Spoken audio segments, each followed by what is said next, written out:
Hi everyone, this is Angel Carlisle, otherwise known as American Angel. Some of you may know me as Angel Butler. I am a retired wounded soldier.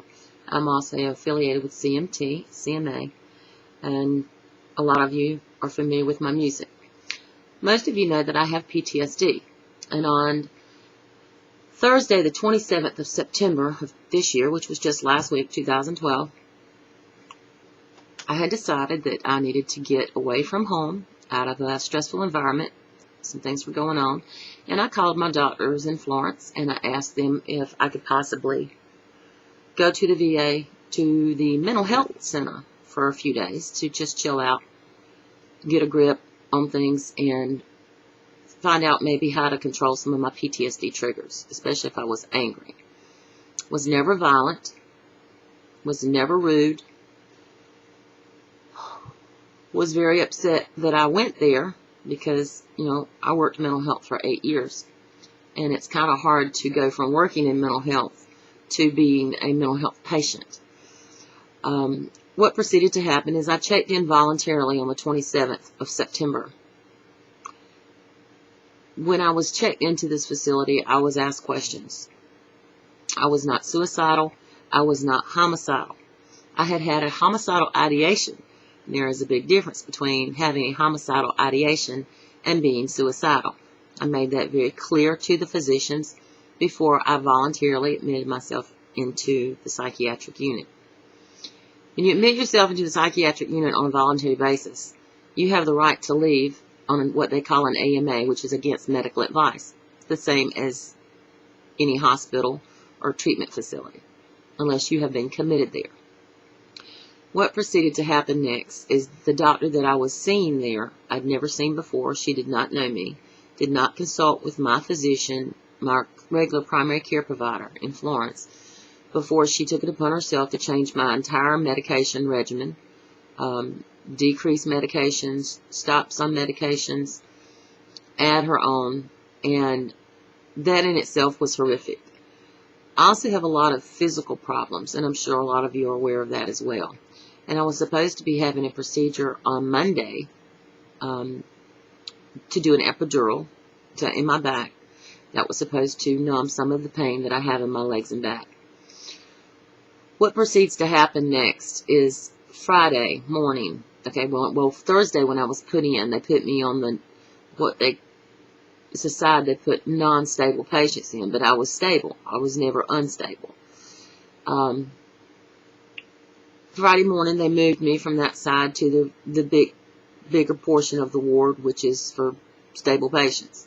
So I was happy to at least get out of the small enclosure that I was in and have access to other things that I could not have access to. They took away my TENS unit, which was to be used for several hours a day in preparation for the procedure that was supposed to have taken place on Monday. Several of my friends and family tried to contact me on a number that everybody got phone calls on. I was allowed phone calls, but none of them were ever put through to me. On top of that, in this facility, there's no structure. There's no sessions, no counseling.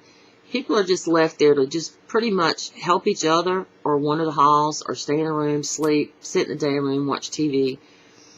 You're never allowed outside. Even in a maximum security prison, patients that are in maximum security are allowed an hour a day outside because it's a necessary thing. Some of these patients that are on this ward have not been outside in weeks or months, and some of them should not be there.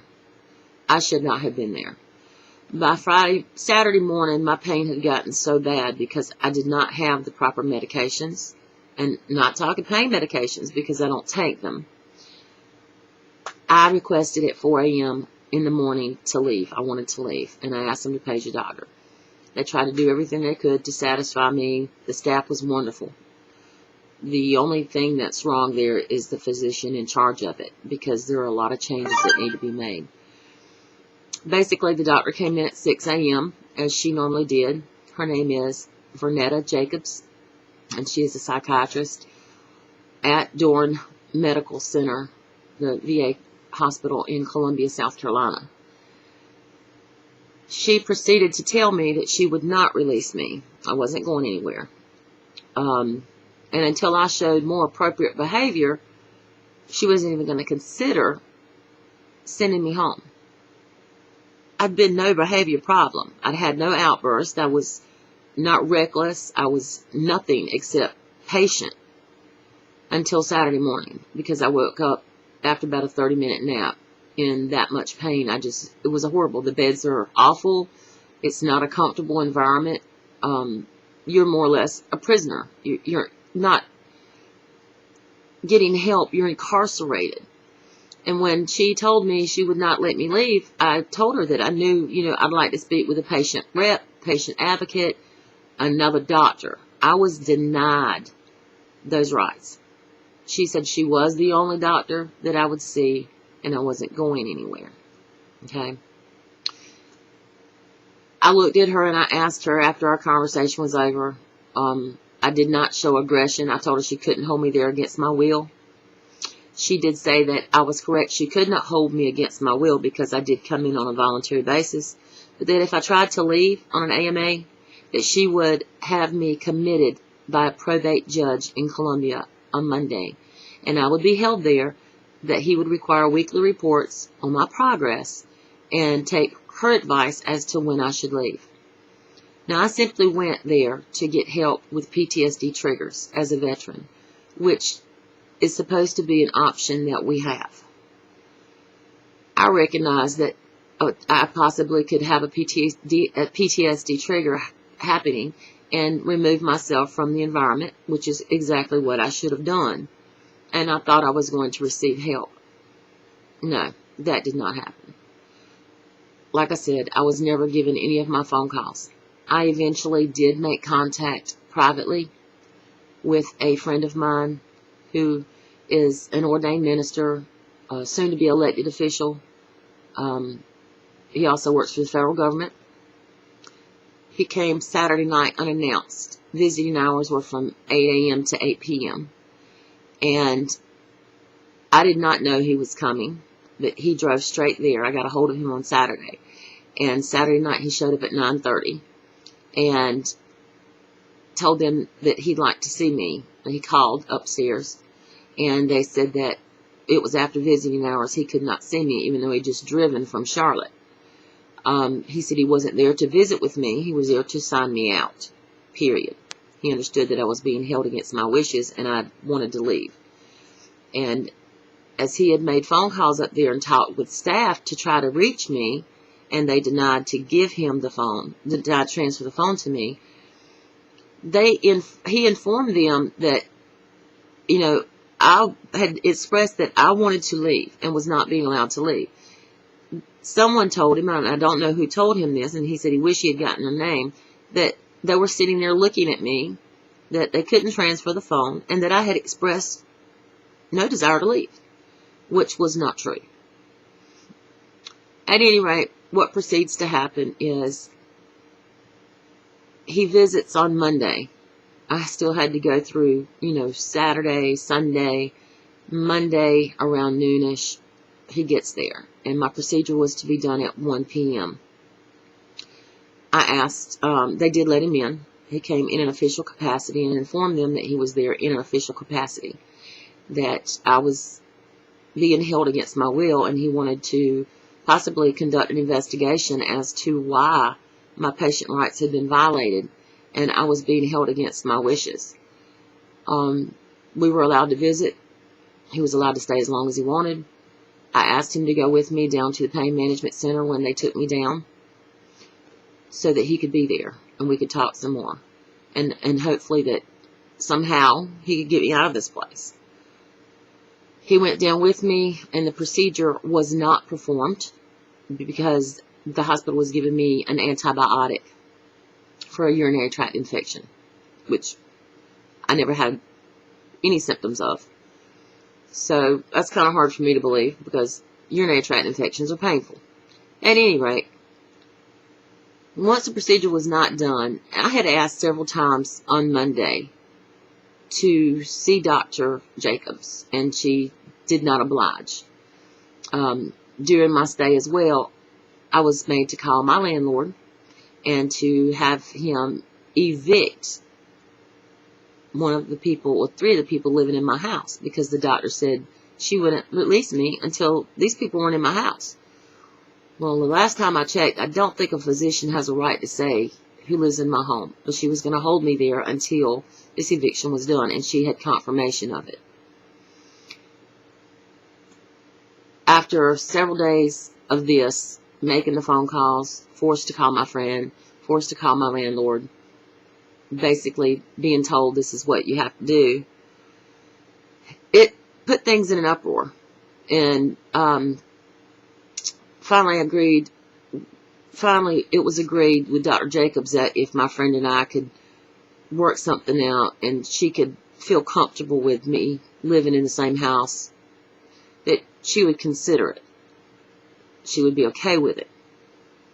But it had to be confirmed by a social worker. Again, that's not her right nor her place. When I came back up from not having the procedure done, I asked immediately to see Dr. Jacobs, and she knew that this person was there visiting me and knew what capacity he was there in. And when she had me come into her office, she did have an AMA paper in her hand. And I was released because I told her that there was no reason for me to be there. She was going to release me. They had told me she was going to release me the following day, which would have been Tuesday. And since that was because of the procedure, that was her excuse. One of the other staff members told me that during the morning meeting, which was only maybe an hour or so after she talked to me, that I would be lucky to leave on Tuesday, not to press the issue of going home on Monday. I was in no way unstable at all. I am very shaken still about the events that took place in that facility. I am concerned for my fellow veterans who are still there, who should not be there. I hope that you all will pass this on. This facility needs to be investigated. I am going to file a congressional complaint. I've reported it to media sources. Several people have made it viral on Facebook. I need it to go that way here. I need your help. Your country, my country. We all went and did what we had to do for our families, for our children, for you. And I am asking now that my country stands behind me. I am retired now. I'm asking that my country stands behind me and helps me with this legal process and this hospital, the problems that are there, to get it corrected somehow, to somehow fix the wrongs that have been done. My contact information, you may email me at countrybump102. That is COUNTRYBUMP102 at yahoo.com. I will be grateful for any assistance. Please share this video. Pass it to everyone you know. Share it on Facebook. Share it through YouTube. Tell your friends. Tell your families. Let everyone know what's going on. If you thought Walter Reed incident was severe, this is even worse. And there are people in that facility right now that do not belong there, just like I did not, that are being held against their will. I was lucky. I was fortunate to have a friend who could help. The others don't. I'm trying to make a difference, but I need your help to do it. That is not everything that happened. That is not all of the details, but I think it's enough to get started, and I hope it's enough to concern everyone that watches this video to get involved. Please do this for your veterans. If you don't do it for me, do it for the rest of them. We need your help. Thank you.